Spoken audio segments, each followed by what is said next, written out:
திருச்சிற்றம்பலம். தென்னாடுடைய சிவனே போற்றி, எந்நாட்டவர்க்கும் இறைவா போற்றி. பக்தி பசி நேயர்களுக்கு அடியேன் தாமல் வெங்கடேஸ்வரன் எனது பணிவான வணக்கத்தை முதற்கண் உரித்தாக்குகின்றேன். உண்டாய் நஞ்சை என்று தொடங்கும் பதிகத்தின் முதல் 6 பாடல்களை சிந்தித்த நமக்கு அந்த சிந்தனையை மேலும் தொடர்வதற்கு இன்று இறையருள் கூட்டியிருக்கின்றது. 2ஆம் திருமுறையில் 61வது பதிகமாக வைக்கப்பட்டுள்ள இந்த திருப்பதிகம் திருவெண்காடு தலத்தின் மீது திருஞான சம்பந்த பெருமானார் அருளிச் செய்த பதிகமாகும். காந்தாரம் பண்ணில் இசைத்து பாடும் வண்ணம் இந்த பதிகத்தின் பாடல்கள் இயற்றப்பட்டுள்ளன. பதிகத்தின் 7வது பாடல்.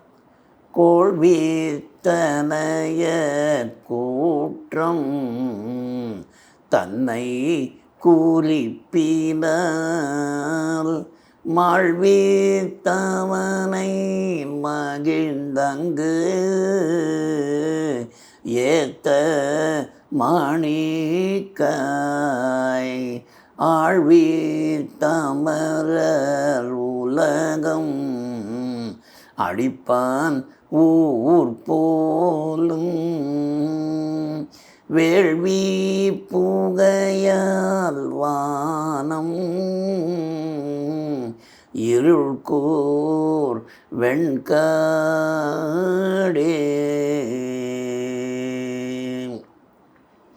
தன்னை வழிபட்டு வந்த சிறுவனுக்கு அமரர் உலகம் அளித்த பெருமான் என்று இந்த பாடலில் திருஞான சம்பந்தர் குறிப்பிடுகின்றார். இது இந்த தலத்தில் நடைபெற்ற செயலாகும். ஸ்வேதகேது என்ற அந்தணச் சிறுவன், அவனுக்கு ஆயுட்காலம் 8 வருடங்கள் தான் என்று முன்னமே தீர்மானிக்கப்பட்டிருந்தது. இந்த சிறுவன் சிறு வயதிலிருந்தே பெருமானிடத்தில் அளவற்ற பக்தி கொண்டிருந்தான். குறிப்பிட்ட நாளில் அவனது உயிரினை பறிப்பதற்காக யமனின் தூதர்கள் வந்தபோது தனது அடியானுக்கு அவமரியாதை செய்தனர் என்று பெருமான் அந்த தூதர்களை தண்டித்தார். அதனால் அந்த தூதர்கள் அஞ்சி நடுங்கி சிறுவனது உயிரினை பறிக்காமல் திரும்பிச் சென்றனர். இந்த செய்தியைத்தான் கண்காட்டும் நிதலானம் என்று தொடங்கும் பதிகத்திலும் நமன் தூதன் ஆலமிடற்றான் அடியார் என்று அடர அஞ்சுவர் என்று திருஞான சம்பந்தர் பதிவு செய்துள்ளார். தனது தூதர்கள் செய்ய இயலாத கடமையை தான் நிறைவேற்றும் வண்ணம் வந்த யமன் பெருமானை வழிபடுவதால் இறப்பிலிருந்து தப்பிக்கலாம் என்று முயற்சி செய்வது எந்த பலனையும் அளிக்காது என்று சிறுவனிடம் சொல்லி அவனை மிரட்டுகின்றான். அவனை எள்ளி நகையாடுகின்றான். யமனின் பரிகாசத்தை பொருட்படுத்தாத சிறுவன் ஸ்வேதகேது தொடர்ந்து பெருமானை வழிபடுகின்றான். இதனால் கோபமடைந்த யமன் தனது பாசக்கயிற்றினை எடுக்க சிறுவன் அச்சத்தால் நடுங்குகின்றான். தனது நடுக்கத்தை தவிர்க்கும் பொருட்டு சிறுவன் லிங்கத்தை கட்டிக்கொள்ள யமன் வீசிய பாசக்கயிறு சிறுவனையும் லிங்கத்தையும் சேர்த்து இழுத்தது. யமனின் தகாத செய்கையை உணர்ந்த சிவபெருமான் தனது கணங்களுடன் வெளிப்பட அதனை கண்ட யமன் மூர்ச்சையடைந்து கீழே விழுந்தான். இவ்வாறு வெளிப்பட்டு தனது கோபத்தை பெருமான் காட்டியதை குறிப்பு என்று திருஞான சம்பந்தர் இங்கே உணர்த்துகின்றார். இந்த வரலாறு லிங்க புராணத்தில் குறிப்பிடப்படுகின்றது. இந்த தகவல் கூர்ம புராணத்திலும் உள்ளதாக உவே சுவாமிநாத ஐயர் அவர்கள் கூறுகின்றார். ஸ்வேதகேதுவின் பக்தியை மெச்சிய பெருமான் தனது 7 வகையான நடனக் காட்சியை அவனுக்கு காட்டினார் என்று கூறுகின்றார். இந்த பதிகத்தின் முந்தைய 6 பாடல்களில் பெருமான் அடியார்களுக்கு எவ்வாறெல்லாம் அருள் புரிகின்றார் என்று பொதுவாக எந்த அடியாரையும் குறிப்பிடாமல் உணர்த்திய திருஞான சம்பந்தர் இந்த பாடலில் சிறுவன் ஸ்வேதகேதுவுக்கு பெருமான் அருள் புரிந்ததை குறிப்பிடுகின்றார். கோள் வித்து அணைய கூற்றம். கோள் கொலை தொழில், வித்து விதை போன்று. கொலை தொழிலே உருவமாக உடையவன் யமன்.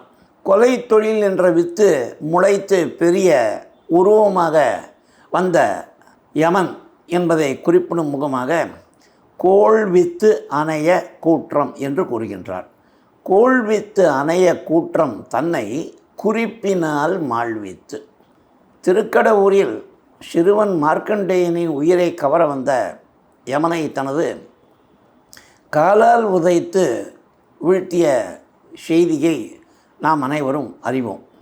இங்கே பெருமான் தனது காலால் யமனை உதைக்கவில்லை, எந்த ஆயுதத்தையும் பயன்படுத்தவில்லை. தான் காட்சி கொடுப்பதன் மூலம் யமனுக்கு நடுக்கத்தை ஏற்படுத்துகின்றார். அதைத்தான் இங்கே குறிப்பினால் மாழ்வித்து என்று குறிப்பிடுகின்றார். தனது கணங்களோடும் லிங்கத்திலிருந்து சிவபெருமான் வெளிப்படுகின்றார். அந்த தன்மைதான் இங்கே குறிப்பிடப்படுகின்றது. அந்த காட்சியை கண்ட யமன் நடுக்கமடைந்து இறந்தே போகின்றானாம். அவ்வாறு யமன் இறக்க தனது அடியானாகிய சிறுவன் ஸ்வேதகேதுவை வந்த ஆபத்தினை தவிர்த்து அவனுக்கு நீண்ட வாழ்நாள் அளித்தது மட்டுமன்றி அவன் அமருலகம் ஆளும் வண்ணமும் அருள் புரிந்தவன் பெருமான் என்று கூறுகின்றார். கோள்வித்தனைய கூற்றம் தன்னை குறிப்பினால் மாழ்வித்து அவனை மகிழ்ந்து அங்கு ஏத்த மாணிக்காய். மிகுந்த மகிழ்ச்சியுடன் தன்னை புகழ்ந்து வழிபட்ட பிரம்மச்சாரி சிறுவன் ஸ்வேதகேதுவை ஆழ்வித்து அவனை ஆட்கொண்டு அமரர் உலகம் அளிப்பான் போலும். அவனது வழிபாட்டுக்கு பரிசாக அவன் தேவர் உலகத்தினில் இருக்கும் பதவியினை அளித்த கருணையாளன் சிவபெருமான். அவன் இருக்கும் ஊர் யாது என்று நீங்கள் கேட்டால், ஆழ்வித்து அமரர் உலகம் அளிப்பான் ஊர் போலும் வேள்வி புகையால் வானம் இருள் கூர் வெண்காடை. இதே பதிகத்தின் 2வது பாடலில் சிறார்கள் வேத பாடசாலைகளில் தொடர்ந்து வேதம் கற்றுக்கொள்வதை குறிப்பிட்ட திருஞான சம்பந்தர் இந்த தலத்தினில் வேள்விகள் தொடர்ந்து நடைபெறுவதால் அந்த வேள்வியிலிருந்து எழும் புகைகள் மேலே சென்று வானம் இருளும் வண்ணம் வானத்தையே மறைக்கின்றது என்று குறிப்பிடுகின்றார். பாடலின் பொழிப்புரை. மிகுந்த மகிழ்ச்சியுடன் தன்னை புகழ்ந்து வணங்கிய ஸ்வேதகேது என்ற சிறுவனின் உயிரினை முன்னமே குறிப்பிட்ட நாளில் பறிப்பதற்காக வந்த யமனை மாழ்வித்து தனது அடியார்களை தனது அனுமதியின்றி நெருங்கலாகாது என்று குறிப்பினால் உணர்த்திய சிவபெருமான் உரைகின்ற தலம் திருவெண்காடு ஆகும். அந்த சிறுவனுக்கு நீண்ட ஆயுள் அளித்ததுமன்றி அந்த சிறுவன் மறுமையில் இந்திரலோகம் ஆளும் வாய்ப்பினையும் அளித்தவர் சிவபெருமான். இந்த தலத்தில் உள்ள அந்தணர்கள் தொடர்ந்து வேள்விகள் செய்வதால் அந்த வேள்விகளிலிருந்து வெளிப்படும் புகையால் சூழப்பட்ட வானம் இருண்டு காணப்படுகின்றது. பதிகத்தின் 7வது பாடலை சிந்தித்தனால் தொடர்ந்து இப்பொழுது 8வது பாடலை சிந்திக்கின்றோம். வளையார் முன்கை மலையாள் வெறுவ வரை ஊன்றி முளையார் மதியம் சூடி என்று முப்போதும் இளையாதேத்த இருந்தான் எந்தை ஊர் போலும் விளையார் கழனி பழனம் சூழ்ந்த வெண்காடே. வளையார் முன்கை. வளையல்கள் அணிந்த கையினை உடைய பிராட்டி.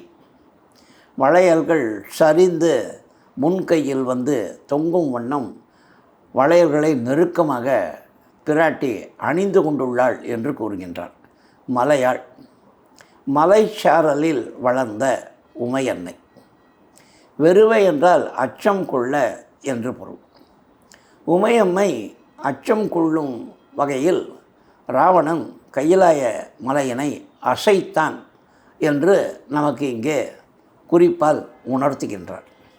ராவணன் என்ற பெயர் இந்த பாடலில் எங்கும் குறிப்பிடப்படவில்லை.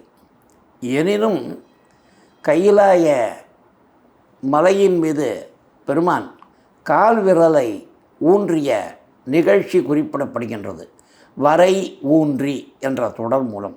எனவே இந்த நிகழ்ச்சி அரக்கன் ராவணனின் செய்கையுடன் தொடர்புடையது என்று நாம் பொருள் கொள்ள வேண்டும். பல இடங்களுக்கும் திக்விஜயம் செய்து வெற்றி வீரனாக திகழ்ந்த ராவணன் கைலை மலையின் அருகே வருகின்றான். தான் செல்லும் பாதையில் குறுக்கே நின்றது கைலாய மலை என்ற தவறான எண்ணம் கொண்டிருந்த அரக்கன் ராவணன் அந்த மலையை நகர்த்திவிட்டு தான் நினைத்த பாதையில் செல்ல வேண்டும் என்ற எண்ணம் உடையவனாக மிகுந்த கோபத்துடன் தேரிலிருந்து கீழே குதித்து இறங்கி கைலாய மலையை நோக்கி ஓடுகின்றான். பின்னர் அந்த கைலாய மலையின் கீழே தனது 20 கைகளையும் தோள்களையும் கொடுத்து அந்த மலையை பேர்த்து எடுப்பதற்கு முயற்சி செய்யவே அந்த முயற்சியின் காரணமாக மலை சற்று அசைகின்றது. அந்த அசைவினால் உமையம்மை நடுக்கம் கொள்கின்றாள். அந்த செய்திதான் வளையார் முன்கை மலையாள் வெறுவ என்று இங்கே குறிப்பிடப்படுகின்றது. பிராட்டி அச்சம் கொண்டதை உணர்ந்த சிவபெருமான் பிராட்டியின் அச்சத்தை தவிர்ப்பதற்காக முதலில் மலையை சமநிலைப்படுத்துகின்றார். அந்த நோக்கத்தை நிறைவேற்றும் முகமாக தனது கால் பெருவிரலை மலையின் மீது ஊன்றுகின்றார். வரை என்றால் மலை என்று பொருள். இங்கே நாம் கைலாய மலை என்று பொருள் கொள்ள வேண்டும். வரை ஊன்றி. அவ்வாறு அவர் கைலாய மலையின் மீது தனது பெருவிரலை ஊன்றிய செய்கையின் காரணமாக அரக்கன் அந்த மலையின் கீழே அமுக்குண்டு வருந்துகின்றான். பின்னர் அவன் பெருமானை துதித்து சாமகானம் பாட பெருமான் அவனுக்கு அருள் புரிகின்றார். பிராட்டியின் அச்சம் தீர்த்த செய்கையும் ராவணனுக்கு அருள் புரிந்த செய்கையும் இங்கே குறிப்பிடப்பட்டு தனது தவறுக்கு வருந்தும் அடியார்கள் யாராக இருந்தாலும் அவர்களது வருத்தத்தை தீர்ப்பவன் பெருமான் என்று இந்த பாடலில் உணர்த்துகின்றார். முளையார் மதியம் சூடி, முளைத்து விட்டு வளரத் தொடங்கிய சந்திரன் என்று கூறுகின்றார். ஒற்றை பிறையுடன் அழியும் நிலையிலிருந்து தானே சந்திரன் வந்தான். அதைத்தானே பிள்ளை பிறை என்ற சொல்லுக்கு விளக்கமாக நாம் இதற்கு முத்திய ஒரு பாடலில் சிந்தித்தோம். அவ்வாறு அழியும் நிலையிலிருந்து மாறி முளைக்கத் தொடங்கிய சந்திரன் என்று இங்கே குறிப்பிடுகின்றார். பெருமான் தனது சடையில் சூட்டிக்கொண்ட அந்த நொடி முதல் அழியும் நிலையிலிருந்து மாறி வளரும் நிலைக்கு செல்கின்றான் சந்திரன். அதைத்தான் முளையார் மதியம் சூடி என்று குறிப்பிடுகின்றார். வளையார் முன்கை மலையாள் வெறுவ வரை ஊன்றி முளையார் மதியம் சூடி என்று பெருமானின் தன்மைகளை நாம் நினைக்க வேண்டும். எப்போது நினைக்க வேண்டும்? முப்போதும் நினைக்க வேண்டும். வளையார் முன்கை மலையாள் வெறுவ வரை ஊன்றி முளையார் மதியம் சூடி என்று முப்போதும் இளையாது ஏத்த. இளையாது என்று கூறுகின்றார். தளர்ச்சி அடையாமல். நாம் பெருமானை தியானிப்பதில் ஒரு காலம் தளர்ச்சி அடையக்கூடாது. எந்நேரமும் தொடர்ந்து அவனை தியானித்து கொண்டே இருக்க வேண்டும். களைப்பு என்பதை அறியாதவர்களாக நாம் தொடர்ந்து அவனை தியானிக்க வேண்டும் என்பதை உணர்த்தும் முகமாக முப்போதும் இளையாது ஏத்த. தொண்டர்கள் 3 பொழுதுகளிலும் தளர்ச்சி அடையாமல் அவனை புகழ்ந்து போற்றும் வண்ணம் பெருமான் திருவெண்காடு தலத்தினில் வீற்றிருக்கின்றாராம். முளையார் மதியம் சூடி என்று முப்போதும் இளையாது ஏத்த இருந்தான். யார்? சிவபெருமான். அவன் எமது தந்தை. அவன் ஊர் போலும் விளையார் கழனி பழனம் சூழ்ந்த வெண்காடே. செழிப்பான நெல்லும் மணிகளும் மற்ற தானியங்களும் வளர்கின்ற வயல்கள் கொண்ட பழனம் என்றால் வயல் என்று பொருள். கழனி என்றால் நீர்வளம் மிகுந்தது என்று பொருள். விளையார் கழனி பழனம் சூழ்ந்த வெண்காடு என்று தலத்தின் நீர்வளமும் நிலவளமும் இங்கே உணர்த்தப்படுகின்றது. வளையர்கள் பொருந்திய மலையாள் இமயமலையில் வளர்ந்தவளாகிய அன்னை பார்வதி தேவி. வெறுவ அச்சம் கொள்ள முளையார் முளைத்து வளரும் தன்மை கொண்ட பிறைச்சந்திரன். இளையாது தளர்ச்சி அடையாது. பாடலின் பொழிப்புரை. கைலாய மலையினை பேர்த்தெடுக்க முயற்சி செய்த ராவணனின் செய்கையால் கைலாயமலை அசைந்ததால் பார்வதி தேவி நடுக்கமுற்றதைக் கண்ட பெருமான் தனது கால் பெருவிரலை கைலாய மலையின் மீது ஊன்றவே மலையின் கீழே அமுக்குண்டு அரக்கன் ராவணனது உடல் வருந்தியது. இத்தகைய ஆற்றல் படைத்த பெருமானை அழியும் நிலையில் இருந்த ஒற்றைப்பிறை சந்திரனை தனது சடையில் சூட்டி கொண்டு சந்திரனை அழியாமல் வளரும் வண்ணம் செய்த கருணையாளனே என்று முப்பொழுதும் தளர்ச்சி ஏதும் அடையாமல் அடியார்கள் புகழ்ந்து வணங்க திருவெண்காடு தலத்தில் உறைபவன் சிவபெருமான். இந்த பெருமையினை உடைய வெண்காடு தலம் செழிப்பான விளைச்சலை உடைய வயல்கள் நிறைந்த தலமாகும்.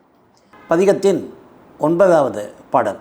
கரியானோடு கமல மலரான் காணாமை எரியாய் நிமிர்ந்த எங்கள் பெருமான் என்பார்கட்கு உரியான் அமரர் கரியான் வாழும் ஊர் போலும் விரியார் பொழிலின் வண்டு பாடும் வெண்காடே.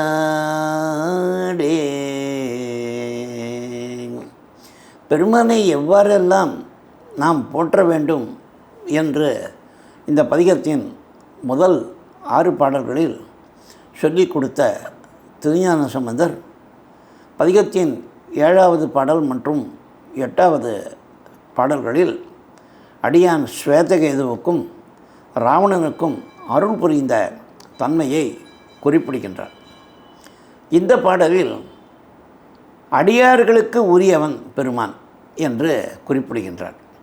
அதாவது தன்னை வழிபடும் அடியார்களுக்கு மட்டுமே அவன் அருள் புரிபவன் என்பதை உணர்த்தும் முகமாக பெருமான் என்பார்கட்கு உரியான் அமரர்க்கு அறியான் என்று கூறுகின்றார். கரியானோடு, கரியான் என்று திருமாலை குறிப்பிடுகின்றார். கருமை நிற திருமேனி படைத்த பெருமாள்.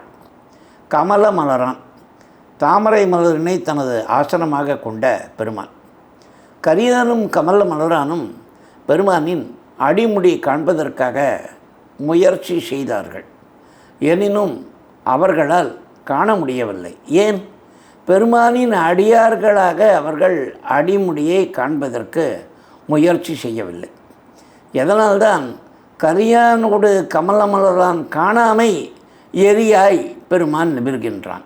கரியானோடு கமலமலரான் காணாமை எரியாய் நிமிர்ந்த எங்கள் பெருமான் தங்களது வலிமையினால், அதாவது கல்வி மற்றும் செல்வம் ஆகிய வலிமையினால் பெருமானது அடிமுடியை கண்டுவிடலாம் என்று செருக்குடன் தங்களது முயற்சியில் ஈடுபட்ட பிரமன் மற்றும் திருமால் ஆகிய இருவரும் காண முடியாத வண்ணம் நீண்ட தளர்பிழம்பாக நின்றவன் பெருமான். கரியானோடு கமலமலரான் காணாமை எரியாய் நிமிர்ந்தான். அவன் யார்? அவன்தான் எங்கள் பெருமான், பெருமைக்குரிய எங்கள் தலைவன் என்று நினைத்து போற்றும் அடியார்கள். எரியாய் நிமிர்ந்த எங்கள் பெருமான் என்பார்கட்கு உரியான், அவர்களுக்கு அருள் புரிவதற்காக இருப்பவன், உரிமை கொண்டு அவர்களுக்கு அருள் புரிபவன், அவன் அமரர்க்கு அரியவன். அத்தகைய பெருமான் வாழ்கின்ற ஊர் திருவெண்காடு என்று கூறுகின்றார். எரி தீப்பிழம்பு, விரி விரிந்த, உரியான் அருளும் உரிமை உடையவன், கமல மலரான் தாமரை மலரில் வாழும் பிரமன். பெருமானை புகழ்ந்து பாடும் அடியார்களே அவனது அருளுக்கு உரியவர்கள் என்பது இந்த பாடலில் உணர்த்தப்படுகின்றது. பாடலின் பொழிப்புரை: கரிய நிறத்தை உடைய திருமாலும் தாமரை மலரில் வாழும் பிரமனும் தனது அடியையும் முடியையும் காண முடியாத வண்ணம் நெடிய தீப்பிழம்பாக உயர்ந்த எங்கள் பெருமானே என்று போற்றி துதிக்கும் அடியார்களுக்கு உரிமையுடன் அருள் புரிபவன் சிவபெருமான். அவன் அமரர்கள் உணர்வதற்கு மிகவும் அரியவனாக விளங்குகின்றான். இத்தகைய பெருமான் வாழும் ஊர் திருவெண்காடு தலமாகும். வண்டுகள் இசை பாடும் விரிந்த பொழில்கள் கொண்ட தலம் திருவெண்காடு.